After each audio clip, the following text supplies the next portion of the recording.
Hi guys, welcome back to mister ice hour. இன்னைக்கு நம்ம குக்கியோடைய part 18 தான் பார்க்க போகிறோம். சரி வாங்க, டைம் வேஸ்ட் பண்ணாமல் டேரெக்டாக கதைக்குள்ளே போயிடலாம். ஸ்டார்டிங்லேயே பார்த்தீங்கன்னா நம்ம ஹீரோயினும் சியாவும் பேசிகிட்டு இருப்பாங்க. உங்களுக்கு எங்கேருந்து இந்த ஹை குக்கியோடைய சப்ஸ்டன்ஸ் கிடைச்சிதுன்ற மாதிரி கேட்குறான். அது இருக்கட்டும், ஆமாம் நீ இந்த ஒர்க் பண்ணும்போது நிறைய பணம் கிடச்சிருக்கும்ல, 3 மில்லியனுக்கு நீ சேல் பண்ணும்போது உனக்கு எவ்வளோ பிரச்சனை வந்திருக்கும், அதுவும் கஸ்டமர்ஸ் எல்லாம் எப்படி மேனேஜ் பண்ண, ரிஸ்க் எடுத்து தான் எல்லாம் பண்ணியிருக்கேன்னு அப்படின்னு ரொம்பவே கூலாக பேசிகிட்டு இருக்க. உங்களுக்கு எது அங்கேருந்து கிடைச்சிது அதை மட்டும் சொல்லுங்க அப்படின்னு மறுபடியும் கேட்பான். ஹீரோயின் அப்பவும் சொல்லாமல் 3 மில்லியனுக்கு நீ சேல் பண்ணும்போது அவ்வளோ பிரச்சனை வந்துச்சு, இப்போ நான் 6 மில்லியனுக்கு சேல் பண்ணுறேன், என்னென்ன வருமோ அது வந்தால் வரட்டும், பிரச்சனை இல்லை, ஆனால் எவ்வளோ பணம் வரும்ல, நிறைய கிடைக்குமா அப்படின்னு போது சொல்லும்போது, உங்களுக்கு பணம் தானே வேணும், இப்போ அதை நான் கொடுக்குறேன், மின்னியங் ஹாஸ்பிட்டல் செலவுக்காக எல்லா பணத்தையும் கூட நானே கொடுக்குறேன், நீங்கள் இதை பண்ண வேணாம் ஸ்டாப் பண்ணிடுங்க அப்படின்னு செய்ய சொல்லுவான். ஓ, நான் எவ்வளோ கேட்டாலுமே நீ கொடுக்க ரெடியாக இருக்கிறியா, நான் கேட்குறத உன்னால் தரவே முடியாதுன்ற மாதிரி ஹீரோன்னு சொல்லும்போது, நான் இல்லாமல் உங்களால் இந்த பிஸ்னஸை கண்டிப்பாக பண்ண முடியாது, உங்களுக்கு தாங்க முடியாத அளவுக்கு பிரச்சனை வரும், இப்போ இருக்கிற இந்த வாழ்க்கையை அப்புறம் நீங்கள் நினச்சி கூட பார்க்க முடியாது, இதை விட்டுருங்க அப்படின்னு சொல்கிறான். ஸோ அப்படியே கட் பண்ணால் அடுத்த சீனில் ஸ்கூல் வாசலில் சேவ் வெயிட் பண்ணிட்டு இருப்பான். ஒரு காரும் வருது, அதில் ஏறி உட்கார. இந்த நேரத்தில் இவனை யாருடா கூப்பிட வந்திருக்கான்னு பார்த்தா அவர்கிட்ட வந்த குக்கி சப்ஸ்டன்ஸை வர கொடுக்குறான். அப்போ தான் தெரியும் அது அந்த கன்சல்டன்டோடைய பாஸ்ன்ற மாதிரி. அவன் அவர்கிட்ட அதை கொடுத்ததுமே அவருக்கு செம ஹாப்பி ஆகிடுது. தம்பி ரொம்ப நன்றிப்பா, சொன்ன மாதிரியே நீ என்கிட்ட கொடுத்ததுக்கு அப்படின்னும் போது சியோ எப்படா அவரை பார்த்தான், அவன் எப்படா அவர்கிட்ட குக்கி சப்ஸ்டன்ஸை தரேன்னு ஒத்துக்கிட்டான்ற மாதிரி தோணுதில்ல. அதே தான் சியோவும் யோசிச்சுட்டு இருக்கிறான். அவனுக்கு ஆக்சிடென்ட் நடந்தப்போ கன்சல்டன்ட்டுக்கும் ஆஃபீஸராக இருந்த ஒருத்தர் வந்திருப்பாரு. அவரு தான் சியோவை கையை கட்டி போட்டு ஒரு ட்ரக்குக்குள்ளே வச்சு போட்டுவாரு. அவனுக்கு சமக்கவும் ஏறிடும். மாற்றி ஆளுக்கு ஆளு இப்படி கையை கட்டி போடுறது அவனுக்கு சுத்தமாக பிடிக்கல. நீங்கள் யாரு, என்னை எங்கே கூட்டிகிட்டு போகிறீங்க, என்னை கொல்ல தானே போகிறீங்க அப்படின்னு கேட்கும்போது, ஏன்டா நான் உன்னை கொல்ல போகிறாங்க, உனக்கு தாண்டா நாங்கள் இவ்வளோ நாளாக வெயிட் பண்ணிட்டு இருக்கிறோம், கவலைப்படாத, உனக்கு எல்லாமே நல்லா தான் நடக்கும், உனக்கு தான் ஆர்டர் காத்துட்டு இருக்கு, ஆர்டரை கையில் வச்சுட்டு உன்னை கொல்றதுக்குன்னா அவங்க என்ன முட்டாளா, ஒருவேளை நீ ஆர்டர் கொடுக்க மாட்டேன்னு சொன்னா வேணா சான்ஸ் இருக்கும், உன்னுடைய உயிர் உனக்கு முக்கியம்ல, ஸோ நீ அதை பண்ண மாட்டேன்னு சொல்ல மாட்டேன், பண்ணி தான் ஆகணும் அப்படின்னு சொல்லிட்டு இவனை அவங்க கிட்ட ஒப்படைக்க போறோன்ற சந்தோஷத்துல ட்ரக் ஓட்டிட்டு இருக்க. வண்டிக்கு முன்னே வரிசையா கார் வந்து நிக்குது. சரி பின்னாடி பார்க்க போலான்ற மாதிரி ரிவர்ஸ்ல போக பின்னாடியும் கார் வந்து பிளாக் ஆகிட. யாருன்னா அவருடைய பாஸ் தான் வந்திருப்பாரு. எல்லாரும் படையெடுத்து லைன் பை லைனா நிக்க. எப்படி நீங்க கேட்டதை நான் பண்ணிட்டேனா, ஆனா அதுக்குள்ள நீங்களும் அவனு சேர்ந்து என்ன கொல்ல பார்த்துட்டீங்க, நான் அதை கூட மறந்துட்டேன், நீங்க எனக்கான போர்ஷனை எனக்கு கொடுத்துருங்க, நான் உங்ககிட்ட அவனை ஒப்படைக்கிறேன்ற மாதிரி சொல்லி டீல் பேசுறாரு. அவரு பேசுறத கேட்காம அப்படியே அவரை தூக்கி போட்டுருவாங்க. ட்ரக் பின்னாடி கதை ஓபன் பண்ணி பார்க்க உள்ள சியோ கையில கட்டோட வளைஞ்சு போயிருக்க. ஐயோ அடுத்தது யார் வந்திருக்கீங்க, உங்களுக்கு என்ன தாண்டா வேணும், என்ன பண்ண போறீங்க, என்ன கொன்னு போட்டுருங்கடா ப்ளீஸ் இப்படிலாம் பண்றதுக்கு அப்படின்னு சியோ கெஞ்ச ஆரம்பிச்சிருவான். அதை பார்த்த பாஸ், ஐயோ தம்பி நீ தப்பா புரிஞ்சிட்டு இருக்க, உன்னை கொல்றதுக்கா இவ்வளோ கஷ்டப்பட்டு உன்னை கண்டுபிடிச்சிருக்கோம், நீ எதுவும் பயப்பட வேணாம், உனக்கு இனிமேல் எந்த ஒரு பிரச்சனையும் வராது, நீ பண்ற பிசினஸை கூட நீ கண்டினியூ பண்ணலாம், ஆனா அதுக்கு கஸ்டமர் நான் மட்டும்தான் இருக்கணும், வேற யாரும் அதுல பங்கு இருக்க கூடாது, அவ்வளவுதான் நான் கேட்கிறேன், நீ ஸ்கூலுக்கு போகலாம், படிக்கலாம், நார்மல் லைஃபை என்ஜாய் பண்ணலாம், உனக்கு எந்த ஒரு பிரச்சனையும் வராம நான் பாத்துக்கிறேன் அப்படின்னு சொல்லியிருப்பாரு. ஸோ அதை தான் சியோ யோசிச்சுட்டு இருக்கிறேன். இப்போ அகைன் ஸ்கூலுக்கு வந்ததும் சியோ கீழே இறங்குறான். உன்கிட்ட கொஞ்சம் பேசணுன்ற மாதிரி சொல்லி பாஸ் கேட்க, நான் மட்டும்தானே உனக்கு கஸ்டமரா இருக்கேன், வேற யாரும் இல்லைல்ல அப்படின்னு கேட்க, கண்டிப்பா நீங்க மட்டும்தான், வேற யாரும் இருக்காங்க அப்படின்னு சொல்லிட்டு சியோ போயிடுவான். அங்க இருந்து அடுத்த சீன்ல ஹீரோயினை காட்டுவாங்க. அவங்க வீட்டு வாசல்ல வந்து நின்றுட்டு இன்னைக்கும் வாசல்ல குக்கி சப்ஸ்டன்ஸ் கிடைக்குமான்னு சுத்தி பார்த்துட்டு இருப்பாங்க. ஆனா டெய்லி எப்படி இருக்கும், அன்னைக்கு அதை கொண்டு வந்து போட்டதே யாருன்றது தெரிஞ்சிருக்காது. அதுக்கப்புறம் நம்ம ஹீரோயின் வீட்டுக்குள்ள போயிடுவாங்க. இன்னைக்கு ஏன்டா நம்ம வீட்டு முன்னாடி சப்ஸ்டன்ஸ் இல்ல, நேத்து யார் வந்து வச்சிருப்பா, ஆர்டர்ஸ் வேற நிறைய இருக்குது, டெலிவரி பண்ணலன்னா நம்மளை குக்கி ஆக்கிடுவானுங்க, அந்த அளவுக்கு அடிக்ட் வேற ஆகி தொலைச்சிட்டானுங்க, இப்போ என்ன பண்ணலாம், அதை தேடி எங்க போகணும்னு கூட நமக்கு தெரியாது அப்படின்னு யோசிச்சுட்டு இருக்கும்போது அவங்க போனுக்கு ஒரு அன்னோன் நம்பர்ல இருந்து மெசேஜ் வரும். அதுல ஒரு அட்ரஸ் வந்திருக்கும். ஹீரோயினும் குக்கி சப்ஸ்டன்ஸ் தான் நமக்கு கிடைக்க போகுதோ அப்படின்னு சந்தோஷத்துல யூனிஃபார்ம் கூட சேஞ்ச் பண்ணாம அங்கிருந்து கிளம்பிடுவாங்க. அவ்வளோ இருட்டுலயும் நம்ம ஹீரோயின் நடந்த அந்த அட்ரஸுக்கு போயிடுவாங்க. அது வேற எந்த ஒரு இடமும் இல்ல, சியோடைய வீடு தான். ஹீரோயின் சுத்தி முத்தி பார்த்துட்டு கதவை திறந்து உள்ள போயிடுவாங்க.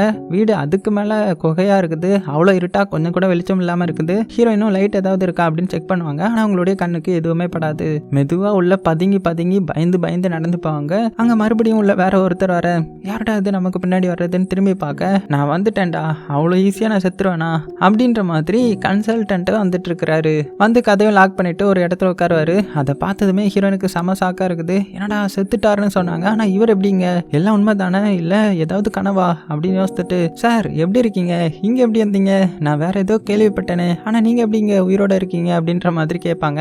அது இருக்கட்டும், எனக்கு அழிவே இல்லைன்னு கடவுள் என்னுடைய தலையில எழுதுனதான் நினைச்சுக்கோங்க, நீங்க வந்த வேலை என்னாச்சு, குக்கி சப்ஸ்டன்ஸை தேடி தானே வந்தீங்க, கிடைச்சுதா எப்படி அப்படின்னு அவர் கேட்க, ஹீரோயினுக்கு அவர் தான் இதை பண்ணியிருக்காருன்னு புரிஞ்சு, அப்ப என்னுடைய வீட்டுக்கு முன்னாடி இதை போட்டது நீங்க தானா, இப்ப எனக்கு மெசேஜ் பண்ணி வர சொன்னதும் நீங்க தானா அப்படின்னு ஹீரோயின் கேட்பாங்க. இவனும் இதுல என்ன சந்தேகம், நான் தான் வீட்டுல டெலிவரி பண்ணதும் நான் தான், இங்க வர சொன்னதும் நான் தான், எனக்கு இது கிடைச்சது அப்பதான் உங்க ஞாபகம் வந்துச்சு. இப்போ உங்ககிட்ட இன்வெஸ்ட் பண்ணியிருக்கிறேன். இதை ஒரு நாள் நான் சாப்பிட்டுருக்கிறேன். அதுவும் எனக்கே தெரியாம ஊசி மூலம் எனக்கு வந்துச்சு. ஆனா அதுக்கே அதோடைய ஃபீலிங்ஸ் என்னன்னு தெரிஞ்சுது. அது இல்லாம இருக்கிறது கஷ்டம்னு புரிஞ்சுது. அதான் உங்ககிட்ட கொடுத்தேன். ஆமா அந்த சாஃபா இனிமேல் இந்த பிசினஸ்லாம் வேணாம், எல்லாத்தையுமே க்ளோஸ் பண்ண போறேன். இதுவரை எப்படியோ இருந்துட்டோம், இனிமேலாவது ஒழுங்கா இருப்போன்ற மாதிரி டைலாக்கா பேசியிருப்பானே அப்படின்னு கேட்டதும், ஓ அதுவும் உங்களுக்கு தெரிஞ்சிட்டா? அது எப்படி தெரியும்? இது மட்டும் தானா இல்ல வேற ஏதாவது நியூஸ் கொண்டு வந்திருக்கீங்களா அப்படின்னு ஹீரோயின் கேட்பாங்க. அவன் உண்மையாவே எல்லாம் இந்த வேலையை விடல, குவைட் பண்ணிக்கிட்ட மாதிரி உங்க எல்லாத்தையுமே நம்ப வச்சிருப்பான். நீங்க என்னாச்சு, ஏன் திடீர்னு இப்படி மாறிட்டீங்கன்ற மாதிரி கேட்டதுக்கு கூட ஆன்சர் பண்ணிருக்க மாட்டானே. எல்லாத்துக்கும் ஒரு காரணம் இருக்குது. அவனுக்கு இப்போ ஒரு கஸ்டமர் கிடைச்சிருக்கிறாரு, ரொம்பவே டெரரான கஸ்டமர். ஒன்னே கண்ணேன்னு ஒரே ஒரு கஸ்டமர் தான். அவரை தாண்டி வேற யாருக்கும் அவனால சேல் பண்ண முடியாது. அவருக்கு பிடிக்காத மாதிரி சியோ எதுவுமே பண்ண மாட்டானே. அப்படி பண்ணானா அவனுடைய கதை அவ்வளவுதான் அப்படின்னு சொல்ல ஹீரோனுக்கு சமசாக்கா இருக்குது. ஐயோ இப்போ எங்க போய் மாட்டிக்கிட்டான்னு தெரியலையே, பிரச்சனை நம்மளை விட அதிகமா இவனுக்கு மாத்தி வந்துட்டே இருக்குன்ற மாதிரி யோசிச்சுட்டு, சரி இப்போ உங்களுக்கு என்ன வேணும் சார்? எனக்கு குக்கி கொடுத்துட்டு இருக்கீங்க, கண்டிப்பா ஏதாவது இருக்கும் சொல்லுங்க. இதுவரை இருந்ததை விட சின்ன டாஸ்கா இல்ல பெரிய டாஸ்கா தர போறீங்களா அப்படின்னு ஹீரோயின் கேட்கறாங்க. எனக்கு நீங்க சாஃபா கிட்ட வந்து நியூஸ் கேதர் பண்ணி கொடுக்கணும், அது மட்டும் பண்ணா போதும். நீங்க பண்ற குக்கீஸ்க்கு சப்ஸ்டன்ஸை நானே பண்ணி தரேன். அது போக குக்கியையும் செஞ்சு நான் பேக் பண்ணி தரேன். நீ தேடிட்டு இருந்த சப்ஸ்டன்ஸ் எவ்வளவு நாளும் கொண்டு வர நான் ரெடி அப்படின்னு சொல்லுவாரு. ஹீரோயின் அதை யோசித்துக்கிட்டே நடந்து வந்துட்டு இருப்பாங்க. ஒரு பக்கம் தங்கச்சி சொன்னது ஞாபகம் வருது. நம்ம இனிமேல் நம்ம பழைய வாழ்க்கைக்கு போயிடலாம்க்கா, நமக்கு எந்த ஒரு பிரச்சனையும் இருக்காது. ஒவ்வொரு செகண்டும் பயந்து இருக்கானா, குக்கீஸ்ன்ற வார்த்தைக்கு இனிமேல் இடமே இல்லை அப்படின்னு சொன்னதையும் யோசித்து பார்ப்பாங்க. இன்னொரு பக்கம் சியோ பேசினதையும் யோசிப்பாங்க. இங்க பாருங்க, குக்கி பிசினஸ் பண்றேன்னு தேவையில்லாம உங்க வாழ்க்கையை நீங்களே கெடுத்துக்காதீங்க. இதோட விட்டுருங்க எல்லாத்தையும். கஸ்டமரை டீல் பண்ண ரொம்ப கஷ்டப்படுவீங்க. நான் காரணத்தோட தான் சொல்றேன்னு புரிஞ்சுக்கோங்க அப்படின்னு அவன் சொன்னதையும் யோசித்துக்கிட்டே இப்போ என்ன பண்ணலான்ற மாதிரி யோசிச்சுட்டே வருவாங்க. அடுத்த சீன்ல கன்சல்டன்ட்டை தான் காட்டுவாங்க. அவர் கையில குக்கி சப்ஸ்டன்ஸ் எடுத்துட்டு அன்னைக்கு எப்படி அந்த ஆக்சிடென்ட்ல இருந்து தப்பிச்சோன்ற மாதிரி நினைச்சு பார்த்துட்டு இருப்பாரு. அன்னைக்கு கார் ஆக்சிடென்ட் ஆகி நெருப்புல எரிஞ்சிட்டு இருக்கும் இல்லையா, அப்போ சியோவை மட்டும் தூக்கிட்டு இவர் அப்படியே விட்டுட்டு அந்த ஆபீசர் போயிருப்பாரு இல்லையா. அப்ப அங்க வந்து யார் என்னன்னே தெரியாத ஒருத்தர் வந்து பார்த்து இவர் உயிரோட இருக்காருன்னு தெரிஞ்சதுமே அங்க இருந்து பக்கத்துல ஹாஸ்பிட்டல் கூட்டிட்டு போய் அட்மிட் பண்ணிருப்பாரு. அங்க இருந்து உடனே கன்சல்டன்ட் அவருடைய பாஸ்க்கு கால் பண்ணி பேச அவரோ ரெஸ்பான்ஸ் எதுவுமே ஒழுங்கா பண்ணிருக்க மாட்டாரு. நீ இவ்வளவு நாள் பண்ண வேலையெல்லாம் போதும், இங்க சாஃபா இப்போ என்னுடைய கையில, அவன் நான் சொன்ன மாதிரி இருப்பான், எனக்கு தேவையான ஆர்டர்ஸை அவனே கொடுப்பான், நான் அவனை பார்த்துக்குவேன், நான் அப்புறமா உங்ககிட்ட பேசுறேன், இப்போ எனக்கு வேற ஒரு மீட்டிங் இருக்குதுன்ற மாதிரி சொல்லி ரொம்பவே அசால்ட்டா பேசியிருப்பாரு. ஸோ இதனால கன்சல்டன்ட்டுக்கு செம காண்டாக்கி கையில போட்டிருந்த ஊசியெல்லாம் எடுத்து எரிஞ்சிட்டு அங்கிருந்து போயிடுவாரு. ஸோ அதை நினைச்சுக்கிட்டே இப்போ அந்த குக்கி சப்ஸ்டன்ஸை சாப்பிட அப்படியே சிரிக்க ஆரம்பிச்சிருவாரு. அங்கிருந்து அடுத்த சீன்ல ஹீரோயின் வந்து ஜின் கூட நடந்து வந்துட்டு இருப்பாங்க. உங்ககிட்ட இருக்கிற எல்லா குக்கீஸையும் தீர்ந்து போச்சுன்னு கேள்விப்பட்டேன், அடுத்தது என்ன பண்ண போறீங்க? இங்க ஒன் டே குக்கி கிடைக்கலனா கூட எல்லாரும் பாவம் பைத்தியமா மாறிடுவாங்க. இப்படி ஆல்ரெடி சியோ ஒன் டைம் கூட குக்கி அவ்வளவுதான்ற மாதிரி சொல்லும் போது கூட பைத்தியமா மாறிட்டாங்க. அப்படியே விட்டுருந்தா கூட நார்மலா இருப்பாங்க. கொஞ்ச நாள் கஷ்டமா இருந்திருக்கும், ஆனா ரிலீவ் ஆயிருப்பாங்க. ஆனா அதை பண்ணாம நான் இருக்கிறேன், மறுபடியும் உங்க எல்லாத்துக்கும் குக்கியை தரேன், என்ன நம்பலான்னு சொல்லி 6 மில்லியனுக்கு சேல்ஸ் பண்ணி எல்லாரையும் அதே கடங்குக்குள்ள வச்சுட்டீங்களே. இப்ப அவங்கள நினைச்சா கூட உங்களை தேடி வர்றதை நிறுத்த முடியாது, என்ன பண்ண போறீங்கன்ற மாதிரி கேட்கும்போது ஹீரோயினும் எந்த ஒரு முடிவுமே இல்லாம போய் உட்காந்துட்டாங்க. கிளாஸ்ல உட்கார்ந்த உடனே அந்த சோடா புட்டி கிளாஸ்க்கு ஓடி வருவா. ட்ரெஸ் எல்லாம் கசங்கி ஹேர் எல்லாம் வளைஞ்சு ட்ரெஸ் எல்லாம் கரையா கீழே விழுந்து எந்திரிச்ச மாதிரி நடுங்கிக்கிட்டே பயந்து ஓடி வருவா. இதை ஹீரோயின் பார்த்ததுமே ஐயோ என்னாச்சு, என்ன கிரவுண்ட்ல உருண்டு எந்திரிச்சு வரியா, என்னாச்சு உனக்கு அப்படின்னு கேட்கும்போது அவன் தான் அந்த மெண்டல் பையன் தான் இப்படி என்ன டார்ச்சர் பண்றான், அவனுக்கு நீங்க ஏதோ கொடுக்கணுமாமே, அதை கேட்டு என்ன போட்டு டார்ச்சர் பண்ணிட்டு இருக்கிறான், அது என்னதுன்னு கூட நான் கேட்கல, ப்ளீஸ் எனக்கு அதை கொடுத்துருங்களேன் அப்படின்னு அழுதுகிட்டே கெஞ்சிட்டு இருக்க அந்த பையன் வந்துட்டான். என்ன நீ இப்போ தரப்போறியா இல்ல உன்னுடைய சோடா புட்டி ஃப்ரெண்டை நான் போட்டு தள்ளிடவா அப்படின்னு உள்ள வர அந்த பொண்ணு பாவம் போல ஹீரோயின் பின்னாடி போய் ஒளிஞ்சிக்கும். அவன் ஹீரோயினை பார்த்து அங்க வர ஜின் வந்து ஹீரோ மாதிரி நடுவில் போய் என்ட்ரி கொடுத்து டேய் கிளம்புடா இல்லைன்னா வேற மாதிரி ஆகிடும் அப்படின்ற மாதிரி தடுக்க, ஆனா அதுக்குள்ள நிறைய ஸ்டூடெண்ட்ஸ் இதே மாதிரி வந்து ஹீரோயினை வெறி கொண்டு பார்த்துட்டு இருப்பாங்க. ஜின்னுக்கும் என்ன பண்ணன்னு தெரியாம நான் அப்பவே சொன்னேன் அதே மாதிரி நடந்துட்டு, இவனுங்க இருக்கிற நிலைமை ரொம்பவே பாவம் தான், இப்போ உங்ககிட்ட ஒரு குக்கி கூட இல்லை தானே அப்படின்னு நினைச்சு ஹீரோயினை பார்த்துட்டு இருப்பான். கரெக்டா அங்க சியோ வந்துருவான். ஹீரோயினை மறைச்சு பார்த்துட்டு இருக்க அங்க இருந்து ஹீரோயின் சியோவும் வேற இடத்துக்கு வந்துருவாங்க. நான் லாஸ்ட் டைம் என்ன சொன்னேன், இதெல்லாம் உங்களுக்கு வேணாம், கஸ்டமர்ஸை சமாளிக்க முடியாது, விட்டுருங்க அப்படின்னு சொன்னேன் இல்லையா. இப்போ எங்க வந்து நிக்குது பாருங்க, நீங்க ஏன் இப்படி பண்ணிட்டு இருக்கீங்க, நான் பேசுறதெல்லாம் ஜோக் மாதிரி இருக்கா உங்களுக்கு, அன்னைக்கு நீ ஸ்கூலுக்கு வராதீங்கன்னு சொன்னல, இனி தயவு செஞ்சு வராதீங்க அப்படின்னு கோவமா கத்த ஹீரோயின் வந்து எனக்கு இன்ஸ்ட்ரக்ஷன் எல்லாம் வரணும் அப்படின்னு சொல்லுவாங்க. நான் எவ்வளவு சீரியஸா பேசிட்டு இருக்கிறேன், நீங்க ஏன் இப்படி பேசுறீங்க, நான் இந்த ஒர்க்கு பண்றதுக்கு காரணமே அது இருந்தாதான் நான் வாழ முடியுன்ற நிலைமை, உங்களுக்கு எதுவும் தெரியாது அப்படின்னும் போது என்ன எனக்கு தெரியாதா, எனக்கு எல்லாமே தெரியும், நீ ஒரு டெரர் கஸ்டமர் கிட்ட மாட்டிக்கிட்டு இருக்கிறது எனக்கு தெரியும், எனக்கு அந்த இன்ஸ்ட்ரக்ஷன் எல்லாம் வேணும் அப்படின்னு சொல்ல, நீங்க மட்டும் ஸ்கூலை விட்டு ட்ராப் ஆகலைன்னா நான் எல்லா டீச்சர்ஸ்க்கும் மெயில் பண்ணிடுவேன், லீன்ற பொண்ணு இங்க ட்ராமா பண்ணிட்டு இருக்குது, லீ உண்மை கிடையாது, அவ மின்யங் அக்கா சோயங் அப்படின்னு சொல்லிடுவேன்னு சொல்ல ஹீரோயின் இன்ஸ்ட்ரக்ஷன் அப்படின்னு ஹீரோயின் கேட்டதே கேட்டுட்டு இருப்பாங்க. உன்னுடைய டாக்குமெண்ட்ஸ் எல்லாமே பொய்ன்னு காமிச்சு அவங்களே உன்னை அனுப்புற மாதிரி நான் பண்ணிடுவேன்ற மாதிரி சொல்லவும் ஹீரோயின் வந்து கத்துறாங்க, நீ மட்டும் இந்த பிசினஸ் பண்ணலாம், நான் பண்ணக்கூடாதா? உனக்கு இருக்கிற மாதிரி தான் எனக்கு இப்போ கஷ்டமா இருக்குது, உனக்கு இருக்கிற மாதிரி தான் எனக்கும் போராட்டமா இருக்குது அப்படின்னு கத்தி அழ ஆரம்பிக்க இதை பார்த்ததுமே சியோவுக்கு வந்து பாவமாகிடும். நீங்க கிளம்புங்க, இது வேணாம் உங்களுக்கு அப்படின்னு சொல்லிடுவான். ஹீரோயின் அதை யோசித்துக்கிட்டே வீட்டுக்கு நடந்து வந்துட்டு இருப்பாங்க.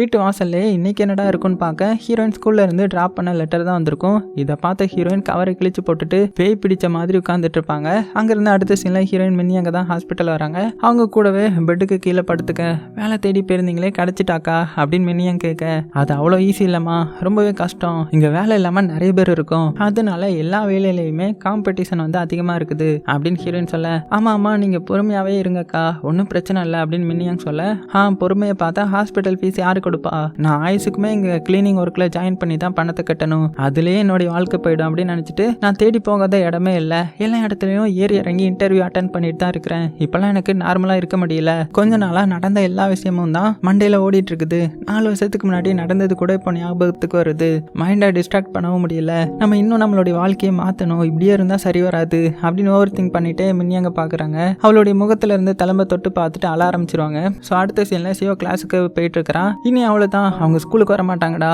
அப்படின்னு கிளாஸ்ல போய் உட்காந்து புக் எடுத்துட்டு உட்கார ஜின் அவனையும் பார்த்துட்டு இருப்பான். சோயங் காணுமே, கண்டிப்பா அதுக்கு இவன் தான் காரணமா இருக்கும் அப்படின்னு நினைச்சிட்டு இருக்க. கேண்டீன்ல ஹீரோயினுடைய ஃப்ரெண்டு சோடா புட்டியும் தனியாக உட்காந்து சாப்பிட்டுட்டு இருக்க. இதை பார்த்த சிவோ அவனுக்கு எதுவுமே தெரியாதுன்ற மாதிரி உட்காந்து சாப்பிட்டுட்டு இருக்க. அப்போ ஹீரோயின் ரூம்மேட் அவன் கூட வந்து சாப்பிட உட்காரா. உனக்கு ஒன்றும் தெரியாதா, அந்த பொண்ணு லீ இப்போல்லாம் ரொம்பவே டிஃப்ரெண்ட் ஆகிட்டா, நைட்டு பார்க்குற டைம் ரூம்லேயே இருக்க மாட்டா, எங்கே போவானே தெரியல, கிளாஸ்க்கும் ஒழுங்காக வர்றது கிடையாது, அவள் ஏதோ யாருக்கும் தெரியாமல் பண்ணிட்டு இருக்கான்னு மட்டும் தெரியுது அப்படின்னு சிவா கிட்ட சொல்ல, உனக்கு வேற வேலையே இல்லையா, எப்போ பாரு அவளே தான் நோண்டிட்டு இருப்பியா, இனி அவள் வரமாட்டா, அவள் அமெரிக்காவுக்கே ரிட்டர்ன் போயிடுவா, நீ அப்புறம் நிம்மதியாருன்ற மாதிரி சொல்லிட்டு போயிட்டான். அதுக்கப்புறம் அப்படியே கிளாஸ் ரூமில் உட்காந்து தனியாக படிச்சுட்டு இருப்பான். அவனுக்கு அப்போ அவனுடைய அம்மா இருக்கிற ஹாஸ்பிட்டல்ல இருந்து மெசேஜ் வரும், புதுசாக ஒரு கெஸ்ட்டாக இருந்தாங்க, இன்னைக்கு நிறைய திங்ஸ் வாங்கி கொடுத்துட்டு போயிருக்காங்க அப்படின்ற மாதிரி. அதை பார்த்துட்டு அது யாரு புது கெஸ்ட்டாக இருக்கும், நமக்கு அம்மா அப்பாவை தாண்டி ரிலேட்டிவ் கூட கிடையாது, வேற யாரு அப்படின்னு யோசிச்சுட்டு அந்த நம்பருக்கு கால் பண்ணா அவங்கள ரீச் பண்ண முடியாம இருக்கும். அப்படியே அவனுடைய ரூமுக்கு வந்துடுவான். வந்து கதவை திறந்துட்டு உள்ள போகாம வாசல்ல நின்று பார்த்துட்டு இருக்க, என்னடா இருக்குது உள்ள, இவன் ஏன் அப்படி நிக்கிறான்னு பார்த்தா, நீ செத்ததுக்கு அப்புறம் உன்னை விட்டு உன்னுடைய உயிரே போனாலும் நான் வந்து ஆவியை கூட விட மாட்டேன், உயிரோட இருக்கிறவனை விட்டுருவானா என்ன அப்படின்னு ஹீரோயின் தான் உள்ள உட்காந்துட்டு இருப்பாங்க. அவங்கள பார்த்ததுமே சியோ வந்து சின்ன பிள்ளைங்களை பிளாக்மெயில் பண்ற மாதிரி, இங்க பாருங்க எல்லா டீச்சர்ஸ்க்கும் மெயில் ரெடி பண்ணிட்டேன், சென்ட் பட்டன் மட்டும் தான் கொடுக்கணும் அப்படின்னு மிரட்டிட்டு இருக்க. ஹீரோயின் அதை விட 1000 டைம்ஸ் யோசித்து போன் எடுத்து வீடியோ காலில் இருக்கிற அவனுடைய அம்மாவை காட்டுறாங்க.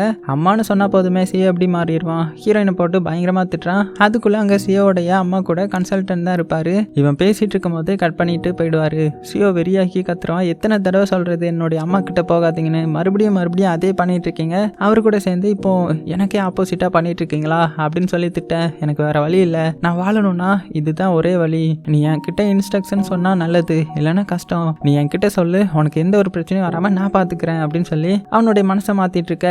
அதோட இந்த பார்ட் முடிஞ்சிடும். ஸோ கடைசி பார்ட்டை நாளைக்கு இல்லைன்னா நாளான்னைக்கு பார்த்துடலாம். இது எப்படி இருந்துச்சுன்றதை மறக்காம கீழே கமெண்ட் பண்ணுங்க. கண்டிப்பா உங்க எல்லாத்துக்கும் பிடிச்சிருக்கும் நம்புறேன். சேஃபா இருங்க, உங்களுக்கு பிடிச்ச எல்லாத்தையுமே ரொம்ப ரொம்ப சேஃபா பார்த்துக்கோங்க.